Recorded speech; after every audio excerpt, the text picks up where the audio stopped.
Hi, my name is Melissa and I just finished my very first year of teaching. I'm here to tell you everything about why teaching is hard. I'm going to tell you about all of the times when I wanted to give up, the times that I cried, the times that I felt helpless. Every single moment. And I'm doing this because all of those moments led me to be the teacher that I am now and the teacher that I'm going to become. A teacher that loves each and every one of her students dearly, and yes, even the student that the other teachers call the problem kid.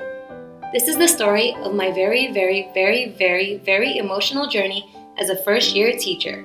I realized that teaching was hard immediately after my first day. I gave my lesson, did my thing, and then cried the second that I got into my car. Okay, maybe not bawling, but I was tearing up. Stepping into that classroom, my classroom, made me realize the responsibility that I was going to have for the whole year. I had to actually teach and help these students learn. I wanted to give up right then and there. I felt helpless because I had no idea what I was doing. I wasn't sure if I could handle it. But after talking to my marigolds, aka the people who supported and encouraged me, I felt a little better. I was ready to at least try. Fast forward about 2 weeks. I had a student flip me off in the middle of class and I had no idea what to do. I was shocked.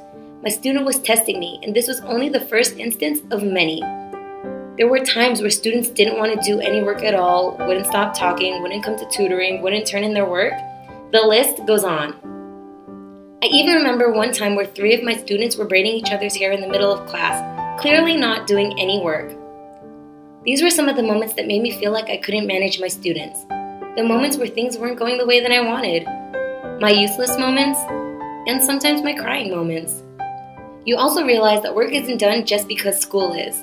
It makes you understand why people say that teachers are underpaid and underappreciated. You wake up, go to school and teach, and right when you think it's done and the bell rings, you suddenly realize that you have 3 million papers to grade, parents to call, and meetings to attend.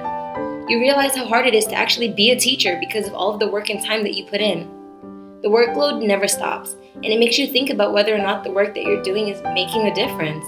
Which brings me to possibly the hardest moment. The moment that makes some teachers never want to teach again. Yup, I'm talking about burning out. I didn't think that it would happen to me, but there was definitely one point during this school year where I literally just felt like giving up. I thought that I was the worst teacher in the world, and I felt like I was failing all of my students, and I hated myself for it. I was so sad to the point where even my friends could tell that something was wrong with me. I had forgotten why I became a teacher in the first place, and was barely making it through each day without feeling like a failure. But this brings me to my marigolds. Along the way where I started to lose myself, they helped remind me of my purpose. They were there for me at a time where I didn't realize that I needed help the most.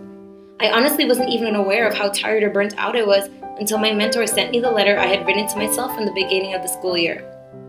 My past self, who had written this letter in preparation for this moment, told my future self to stop crying and to try to focus on why I was even there in the first place.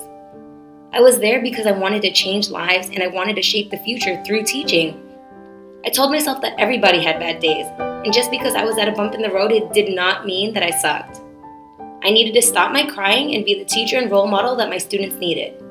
And so, that is exactly what I did. I picked myself up again, quit my crying and self-loathing, and I went on with the school year.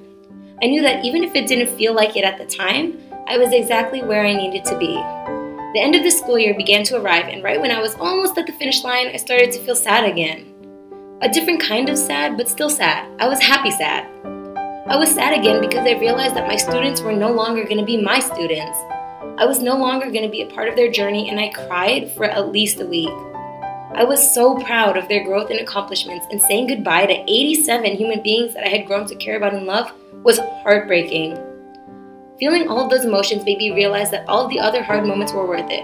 And honestly, I didn't think that saying goodbye was going to be hard until it actually happened. All of the hard moments that I had gone through led me to this moment where I realized that maybe I did impact my students' lives. Maybe I did actually make a difference. I went from being afraid of being at the front of the classroom to wishing I was still there with my students. And before I knew it, I had finished my very first year of teaching. Did I complain? Yes. Did I cry? Sometimes. And you know what? Teaching may be hard, but it is always going to be worth it.